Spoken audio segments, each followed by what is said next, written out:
Сәлеметсің бе? Класс KZ порталына қош келдің. Бүгінгі сабағымыздың тақырыбы 20-ға дейінгі сандарды азайту.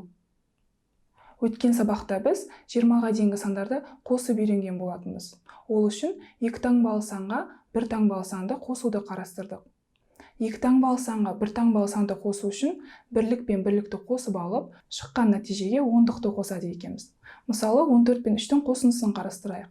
Ол үшін 14 санын ондық пен бірліктің қосындысы ретінде аламыз. Енді 14-тің орнына 10 мен 4-тің қосындысын қоямыз. Оның жанына қосылған 3 деп жазамыз. Енді бірліктерін біріктіреміз. Сонда 4 пен 3-тің қосындысы 7-ге тең. Енді осы бірлікке ондықты қосамыз. 10 мен 7-ні қосқанда 17 шығады. Ал енді бүгін 20-ға дейінгі сандарды азайтып үйренеміз. Екі таңбалы саннан бір таңбалы санды азайту үшін бірліктен бірлікті азайту керек, ал ондықты өзгеріссіз қалдыру керек. Мысалы, 17 мен 3-тің айырмасын қарастырайық.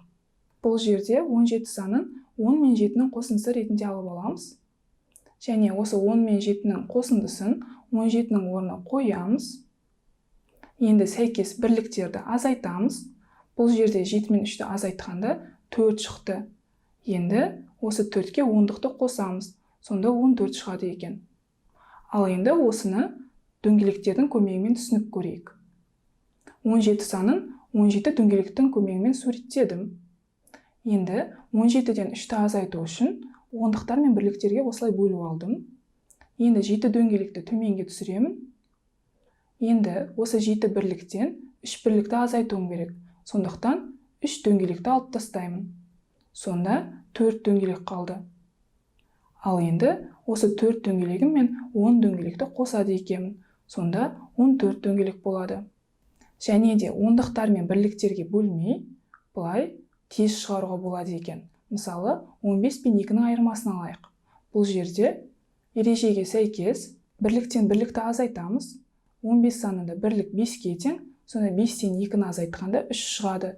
3-ті жазып, ондықты өзгеріссіз қалдырамыз. Сонда 1-ді тіркейміз.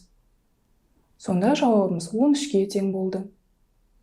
Ал енді осы мысалға сәйкес, мына төменде тұрған азайту амалдарын шығара қой. Біріншісі 19 азайтылған 5. Жауабы неге тең? Жарайсың, дұрыс айтасың, 14-ке тең екен. Яғни бірліктен бірлікті азайтқанда 4 шығады, ал ондықты өзгеріссіз қалдырамыз. Сонда 14 шығады екен. Жарайсың. Енді келесісі 17 азайтылған 6. Шығара ғой, қанша шығады екен? Бәрекелді, дұрыс айтасың, 11 шығады.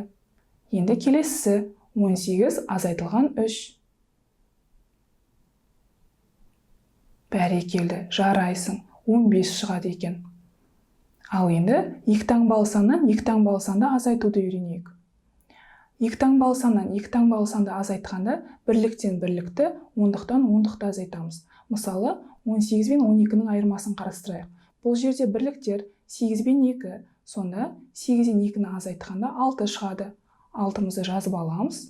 Ал ондықтарға қарайық. Бұл жерде ондықтар 1 және 1. 1-ден 1-ді азайтқанда 0 шығады. Екі таңбалы санда ондықта 0 шықса, 0-ді жазбаймыз. Сондықтан 18 бен 12-нің айырмасы 6-ға тең екен. Ал енді осы мысалға сәйкес төмендегі азайту амалдарын шығар. Бірінші, 15 азайтылған 13-тің айырмасы беріпті. Жауабы қаншаға тең?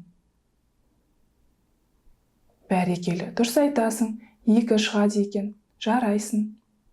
Енді келесісі 17 азайтылған 14. Бәрекелді, дұрыс айтасың, 3-ке тең екен. Енді соңғысы 19 азайтылған 15. Шығара ғой. Бәрекелді, дұрыс айтасың, 4-ке тең. Жарайсың. Ал енді келесі тапсырмамызға көшейік. Келесі тапсырмамызда кітаптар мен белгі баулар берілген. Кітаптарда азайту амалдары берілген. Ал белгі бауларда осы азайту амалдарының мәндері берілген. Енді осы кітаптармен сәйкес белгі бауларға сәйкестендіру керек. Мысалы, 15 азайтылған 4 кітабына 11 деген белгі бау сәйкес келеді. Себебі 15-тен 4-ті азайтқанда 11-ге тең. Енді келесі кітабымыз 16 азайтылған 2 деп тұр. Бұл кітапқа қай белгі бау сәйкес келеді? Жарайсың, дұрыс айтасың. Бұл кітапқа 14 деген белгі бау сәйкес келеді. Себебі 16-дан 2-ні азайтқанда 14-ге тең. Ал енді келесі 17 азайтылған 5 деген кітапқа қайсысы сәйкес келеді? Бәрекелді, дұрыс айтасың. 12 деген белгі бау сәйкес келеді. Себебі 17-тен 5 азайтқанда 12-ге тең. Енді келесі кітап 19 азайтылған 3. Бұған қайсысы сәйкес келеді? Бәрекелді, дұрыс айтасың. 16 деген белгі бау сәйкес келеді. Енді келесі кітап 18 азайтылған 1. Жарайсың, дұрыс айтасың. 17 деген белгі бау сәйкес келеді екен. Сәйкестендірдік. Енді соңғысы 19 азайтылған 6. Бұған қайсысы сәйкес келеді? Бәрекелді, дұрыс айтасың. 13 деген белгі бау сәйкес келеді екен. Себебі 19 пен 6-ның айырмасы 13-ге тең. Бәрекелді. Ал енді бүгінгі сабағымызды қорытындылайық. Бүгін біз 20-ға дейінгі сандарды азайтып үйрендік. 2 таңбалы саннан 1 таңбалы санды азайту үшін бірліктен бірлікті азайту керек, ал ондықты өзгеріссіз қалдыру керек. Мысалы, 17 мен 3-тің айырмасын қарастырдық. Бұл жерде 17-ні ондық пен бірлікке бөліп жазып аламыз. Сәйкес бірліктерді азайтып, ондықты соңынан осы бірлікке қосады екенбіз. Ал енді ережеге сәйкес 15 пен 2-ні азайтып көрелік.